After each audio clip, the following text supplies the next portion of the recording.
今天给你们分享一款特别好吃的法式土豆咸派。好吃。据说这道土豆咸派最近又被某些甜品店给卖爆了，不仅价格卖得贵，而且每次去都不一定能买到。它的做法其实非常的简单，我们先将需要做塔皮的所有食材混合均匀，揉成团，配上保鲜膜，放入冰箱冷藏30分钟。昨天听我上海的朋友说，他的蔬菜大礼包里还有很多土豆，不知道怎么消耗。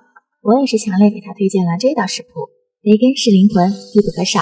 用它煎出的油，我们再炒下洋葱，洋葱差不多炒软出香以后，我们再来煎下土豆，再用混合黑胡椒盐调下味，这个土豆就非常的香了。鸡蛋根据大小，最好准备4到5个，然后用淡奶油、牛奶、黑胡椒调味盐调一下味。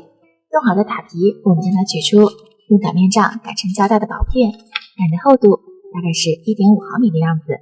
因为家里没有塔皮模具，所以我用的是一个7寸的慕斯圈，将塔皮紧贴慕斯圈，然后在底部扎一些小孔，接着一层一层的铺好土豆片和培根，蛋液最好要分2次来倒入，面上再铺上一层厚厚的马苏里拉芝士。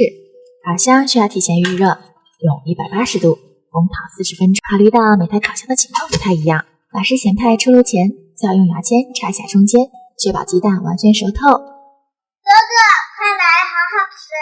这道好吃的法式土豆咸派，你们学会了吗？赶紧试一试吧，真的特别的好吃。